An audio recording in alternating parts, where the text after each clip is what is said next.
Okay, yesterday we talked about freezing point, boiling point, and vapor pressure. And so we're going to continue to talk about those things and how solutes affect those three things: vapor pressure, boiling point, and freezing point.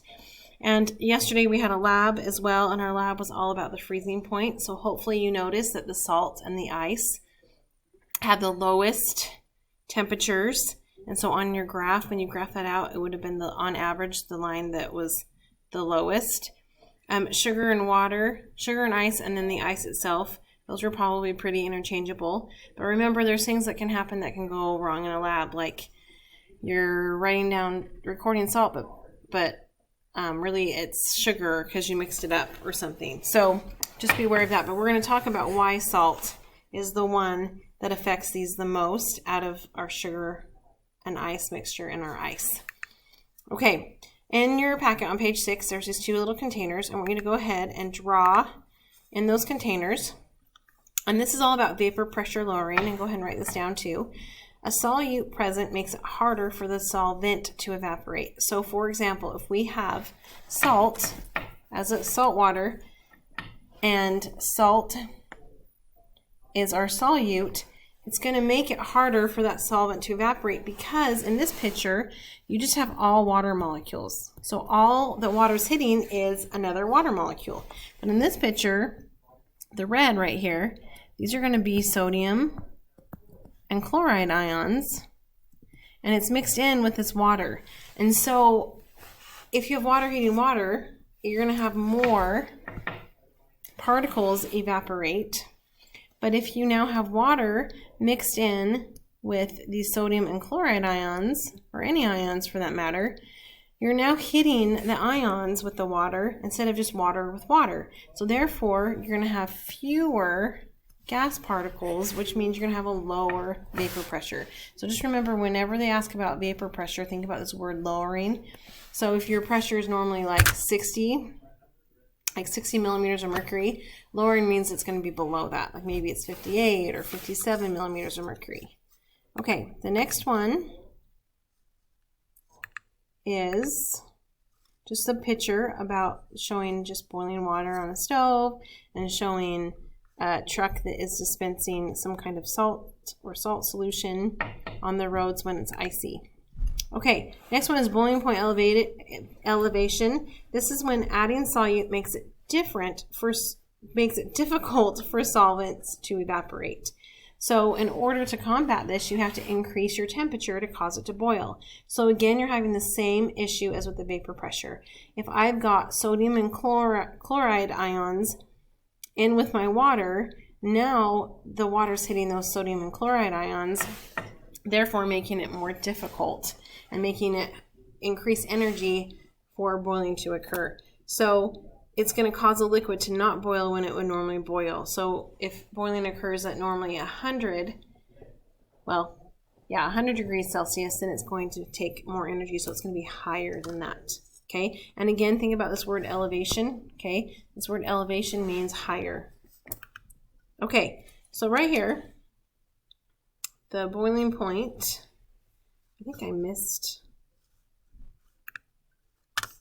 let me see, I think I missed a slide. Nope, go back. Sorry, this is just taking a second. Okay, I guess I didn't, I'm just losing my mind. Okay, so right here, boiling water, okay, if we're assuming we're at sea level, boiling water is 100 degrees Celsius. If we add solute, okay, any kind of ionic compound that breaks up into ions, it's going to be higher than 100 degrees Celsius because it's going to take more energy to get those water particles to boil. Okay, freezing point, pure water, is 0 degrees Celsius. With the solute, remember the word freezing point, depression. Depression means lower. Okay, this is going to be less than 0 degrees Celsius. All right. Okay, here's just a little video, and I will post that underneath so you can watch it, but it's a pretty cool video. It's just about a minute long. I want you to catch at the end, the announcer says something that is actually inaccurate. See if you can figure it out. It has to do with the type of water he's talking about. Okay, so here's the takeaway. The takeaway from this is that when we have more moles of a dissolved solute, this leads to a greater effect on vapor pressure, freezing point, and boiling point. So here's an example. This is a question that you would get on your test. Okay, it says adding which of the following will have the greatest effect on boiling point. So you've got to break these down into their ions. So you're going to want your periodic table out. You want to look for a metal and a non-metal to break down, or you want to look for hydrogen with another non-metal to break down. So let's go ahead and break these down. So this first one, sodium chloride, that's a metal and a non-metal. So sodium's a +1 charge, chloride's a -1. It's all based on where it is on the periodic table. And then make sure you balance 1 sodium, 1 sodium, 1 chlorine, 1 chlorine. So this one has a total of 2 moles. Okay, and notice how it just says 1 mole here. So 2 times 1 just makes 2 moles of ions. Okay, down here, this is sugar. Sugar, if you notice, this is all nonmetals. The hydrogen is not first in here. So this is what we call a covalent compound. And it's not going to break apart at all. So notice how we keep it in its molecular form. And so if it doesn't break down, it doesn't have ions like the sodium and the chlorine up here. So this is going to have 0 moles of ions. Even though we have 4 moles, 4 times 0 is 0. Okay, down here, aluminum and chlorine, that's going to break apart because aluminum's a metal. So aluminum has a +3 charge, chloride has a -1 charge. And then I want you to notice the balancing on this one. Aluminum has 1 and 1, chlorine has 3. This one only has 1, so you're going to put a 3 in the front. So your total here is 1 plus 3, which equals 4, and then we only have 1 mole of it. So 4 times 1 is 4. Okay, the next one is sodium hydroxide. Sodium's a metal, so this one will break down into sodium ion plus hydroxide, which is a polyatomic ion. So we're going to keep that together. And then we're going to balance. So right here, we balance 1 sodium, 1 sodium, 1 hydroxide, 1 hydroxide. So it's already balanced. Right here, we've got 1 mole, 2 moles. So we have 2 moles, but here's the problem. We've got 2 moles, which means we have twice as much as a 1 mole. So you're going to multiply that by 2, and you're actually going to get 4 here.